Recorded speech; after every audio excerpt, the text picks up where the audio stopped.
Hello, everyone, and welcome to another episode of Eyes on Earth. We're a podcast that focuses on our ever-changing planet and on the people at EROS and across the globe who use remote sensing to monitor the health of Earth.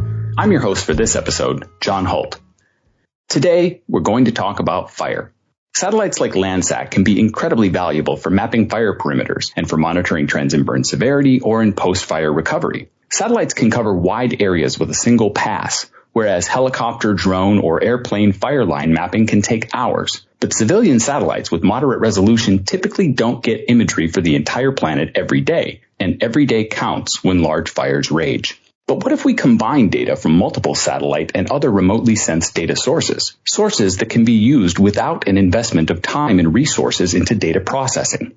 That's where our guest today comes in. Andre Coleman is a senior research scientist for the Department of Energy's Pacific Northwest National Laboratory. He's worked in geospatial science for more than 2 decades and recently spearheaded the creation of a tool called Rapid Analytics for Disaster Response, or RADR-Fire for short. Andre is joined today by collaborator Lee Miller, a remote sensing scientist who specializes in data fusion, as well as by fire analyst Rick Stratton of the U.S. Forest Service. The Fire tool uses data from Landsat or Europe's Sentinel-2 satellites to quickly map large fires. It also leans on ECOSTRESS, a NASA thermal sensor affixed to the International Space Station, which can help pinpoint hotspots. ECOSTRESS data are available through the Land Processes Distributed Active Archive Center, or LPDAAC, which is located at EROS. Andre, Lee, Rick, thank you for joining us.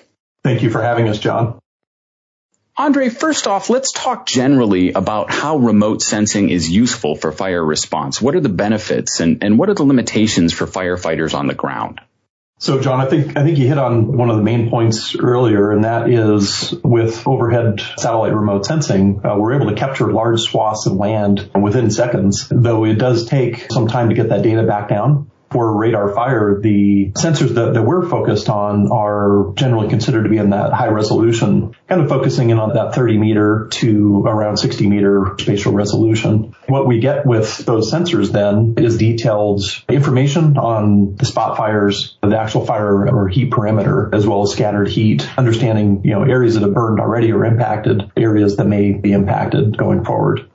Okay, I want to ask Rick to weigh in here from the Forest Service perspective. Tell us a little bit about how these tools help the Forest Service, help fire management activities, and maybe what are some of the limitations from your perspective?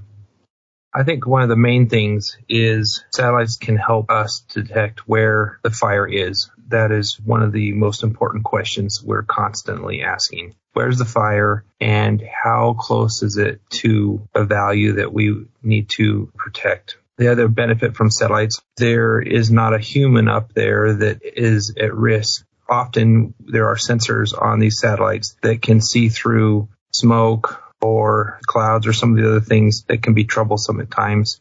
That can be very beneficial. There are some limitations. You're limited to how often the satellite passes over the fire, and you can still be obstructed by clouds. Sometimes, when you really want something, there's a cloud over it, just teasing you a little.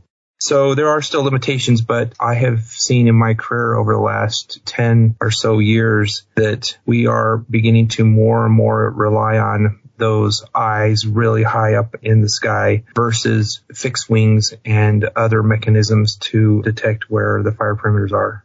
Gotcha. So we can see more of the landscape. We can see through clouds if we need to. There is no danger to human life, but it doesn't just show up, and you might not get passes when you need them. There are some other issues, clouds and things that might get in the way. Those are kind of the two sides of the coin. Is that right? Yeah, that's correct. And you can kind of think of it, we are open to all these sources to be able to, for heat detections. And so if we have UASs that are available, if we get information from the field, they might have GPSs. We get information from other satellites and we combine it all together. Then hopefully we get enough passes every day, as well as maybe a formal detailed look late at night from a fixed wing. Then we can kind of get a sense over where the fire is and where it's going to go. But often when they are really moving, it's difficult to get this information timely. So the more different resources we have to obtain it, the better off we'll be. Well, let's talk a little bit about one of those systems. Let's talk about RADR-Fire. I'll turn back to Andre and Lee here. Where did this idea come from? And at what point did you realize that this could be part of the fire response? Tell us about how this idea came about. Sure. So RADR, Rapid Analytics for Disaster Response, was formulated back in 2014 through Department of Homeland Security Science and Technology grant. And at that time, the goal was to be able to get damage assessment after a disaster event within 24 hours at the start of that event, and then every 24 hours thereafter. This was really intended to be an all hazards tool. You could use this for hurricanes, other wind events, flood events, wildfires, tsunamis, landslides, what have you. So really that idea was to focus on how can we use these satellite resources that we have available to us, pull that data down and deliver those data to those folks on the ground that need it. 2014 doesn't seem like it was that long ago, but in terms of satellite remote sensing, the landscape was different than it is today. You had people starting to think about moving microsatellites out there. So one of our solutions, right, to be able to get to that 24-hour time limit was to make use of lots of different sensors. Every satellite has a different orbit trajectory to it, has a different revisit time, and every satellite has a little bit different property too in terms of what it can collect. And we really had to develop a whole set of algorithms that were different and tailored to each sensor. But the benefit out of that is that we could achieve in the end that time limit of being able to deliver data within 24 hours. Just to interrupt here for a second and put a finer point on this, Andre, Landsat is every 8 to 16 days. The European Sentinel systems are every 5 to 10 days. And you have sort of everything in between, and you're building a tool to give you an answer that day. Yep, that's exactly right. With RADR, excluding wildfire events, we responded to over 50 major disaster events within the U.S. and around the world using this tool set. We'll continue to develop that out. Over the past year, we really put a lot of emphasis in the wildfire space and took a step back and said, well, what satellites and sensors are appropriate for imaging in the wildfire space? And it became really important to, as Rick said earlier, to look at those sensors that can see through the smoke, so to speak. Those were getting further out into the electromagnetic spectrum. That further limited the sensors that we could make use of. In addition to that, we really wanted to include synthetic aperture radar, which is challenging for wildfire. So the work continues, but in the end, what we have is a cloud-based system that leverages known fires from the National Interagency Fire Center. We use those as a cue then to look for new satellite imagery that becomes available over those known fires. Once that imagery becomes available, we pull that data down, extract all the metadata out of it, do the analytics on that, and disseminate the data. The intent of the system is to be entirely automated and get that data out to those who need it. The operational prototype of that system was really functioning for the entire U.S. So if there was a fire in the U.S., the data was collected and processed. Maybe I want to turn to Lee on this one. What data sources are feeding into RADR-Fire at this point? Any publicly available satellite system is on the table. The good and the bad on that would be that, again, different satellites have different ideal applications. Whether you're looking for something like a burn scar from synthetic aperture radar, which is great, I can't give you that with a thermal acquisition that tells me where the hot spots are, but it doesn't tell me where it was hot a week ago. So we're continually adding and testing different publicly available data sets, including from NASA as well as European Space Agency, India Space Agency, anything we can kind of grab that gives us a shorter revisit time to a location. Say we have 50 active fires, the system would actually go and grab all relevant data over each fire location for that last day, process it, and update the information as available, all powered by cloud computing rather than an analyst behind an individual computer. Just to dig in a little bit on ECOSTRESS, since it's a fairly new sensor, it was designed to help us understand stress to plants from a lack of moisture. What data gap did this sensor fill? The real gem of sorts related to ECOSTRESS is because it's on the International Space Station right now, and part of its tasking is that anytime it's over the U.S., it's trying to turn on and collect data. ECOSTRESS, in contrast to something like Landsat with a 8 to 16 day revisit time, ECOSTRESS is sometimes giving us 2 possible acquisitions per day over the contiguous US. And given that data that's more than 24 hours old isn't really actionable anymore, that idea that it collected last night, maybe it collected again this morning, is a huge benefit. It appears as a radiance product, not a reflectance product, in about 12 hours. And so if we're fast in getting it and processing it, it can be in the hands of people who can actually use the results from last night this morning. You have a charge to map the fire within 24 hours and then reassess every 24 hours. And here is the sensor that is collecting every 24 hours, or maybe even twice. 12 hours. Every 12 hours, right? Yeah, approximately.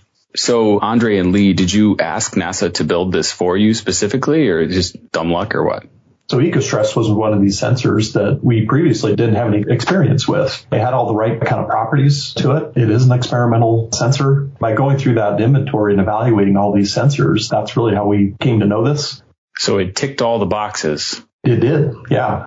Well, it's pretty exciting stuff. It's my understanding that you're working with the U.S. Forest Service with folks like Rick to improve RADR-Fire, and that you're hoping this will be used by teams on the ground. I'm not sure whether that has happened yet. Can you talk a little bit about that, about some of that work, and maybe what the next steps would be? There's different applications for satellite imagery. We've been talking about the importance of knowing where the active fire perimeter is. But there's other benefits for imagery. I told Andre when I saw this image, I jumped out of my seat because it was pretty sweet. It was on Telegraph, and it shows the fire, and just a really brilliant image, moving into an area that had had a previous fire that was challenging to the forest. And it was a very sizable field treatment just south of the globe. It shows that area as it's just entering it, and the intensity and the movement into it lessening, where firefighters were able to contain the fire in that area to help mitigate the threat to the community of globe.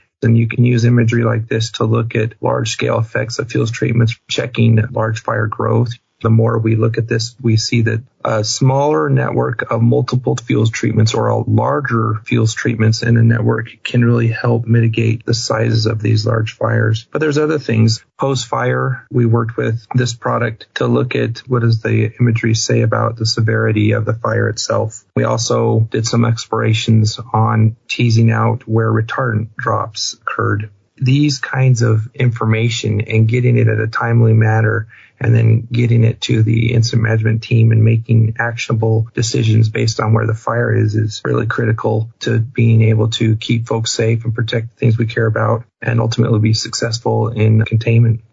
And again, we're talking about the Telegraph fire there in Arizona. You're actually looking at it this year, and you said, well, this is what we want. This is useful for us. Or you said your jaw dropped or something along those lines? Yeah, there's lots of different uses for this imagery. In that case, just the image itself was just very valuable as they had processed it and shared it. You could see where the heat was, you could see smoke, and you could also see where the fuel treatments were.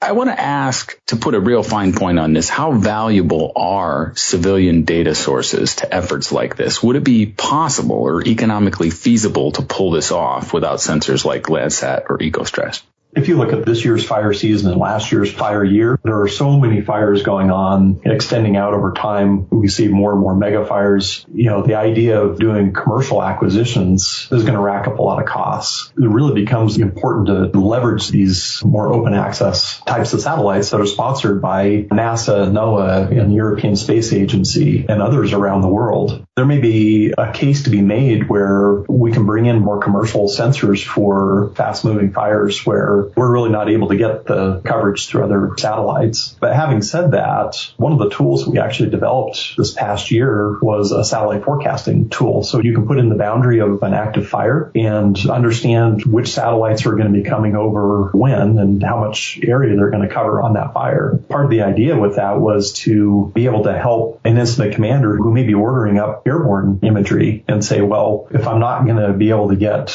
appropriate satellite coverage over my fire, let's look to other sources. So it's a go here, not there, order this. All of that information helps you to make those decisions. That's correct. One of the big limitations I think that we still have with satellite-based imaging is the latency between image collect, the downlinking, and doing all that initial processing on the imagery before we can get our hands on it. Part of that is just the communication methods and where downlink stations exist. We're now moving into an era where with some of the more modern communication satellites out there, the data that's collected by an Earth observation satellite then can be linked to a communication satellite and relayed from satellite to satellite to a downlink station. So you don't have to wait for these windows where that satellite is passing over the visible area of a downlink station. We're moving into a space now where we're waiting 4 to 6 to 7 to 8 hours for the data into a space where this is going to be available within 45 minutes. That's really going to change how we can use these satellites for disaster response. You're not just talking about more satellites and more data, but getting the data from those satellites faster. That's right. Yep. I'd like to ask each of you now if you have any closing thoughts. Because of us trying to surmount this latency problem and because of interactions like with Rick Stratton at the Forest Service, we're working with a lower quality but quicker access product. Things like that ECOSTRESS water use efficiency aren't available for 3 to 4 days, and that's much too long. But we're able to access these calibrated but pretty raw data sets, and that's what we're working with. That's what it takes to hit these 12-hour, 24-hour latency issues. And that's maybe not apparent to someone who's much later looking at the fire from last year, but that's what's required if you're going to put data in the hands of incident commanders. That's what makes this application quite unique from a more forest inventory type assessment that would rely on higher quality, higher calibrated data sets. Different application, different user base, and different approaches. Anything to add there from Andre or Rick? The National Interagency Fire Center has had a long-standing airborne imaging program, and the goal there is to fly as many fires as you can overnight and be able to do that processing and make those data available for the morning briefings. With more fires and bigger fires, these are taking more time to do these collections. The timing is right to introduce other platforms that can assist in those efforts. We've seen probably over the last couple of years where requests for those airborne imaging assets are made, and they're not always able to be fulfilled for a variety of reasons. But this airborne imaging can be constrained just given the number of fires that are happening out there. So the idea that we can bring other sensors in to help aid, particularly where you have wildfires that are maybe less priority. They're not impacting homes and communities or critical infrastructure, fires that may not get as much attention. And so the folks working those fires have to rely on more traditional methods. With a system like RADR-Fire, it's really agnostic to the type level of the fire. If that fire is out there and it exists, it's going to get imaged. It maybe equalizes the field a little bit in that regard. We do also have resources out there at the state level. California has a lot of airborne resources for imaging. Colorado also has a program where they do a lot of their airborne imaging. So again, it's like you have these programs out there, but it's really about getting better, more timely information to those folks on the ground. We've been talking with scientist Andre Coleman and his collaborators about a system called Rapid Analytics for Disaster Response and how it can help firefighters in the future. Andre, Rick, Lee, thank you so much for joining us. It's a great pleasure. Thank you. Thank you for having us, John. And thank you to the listeners for joining us as well.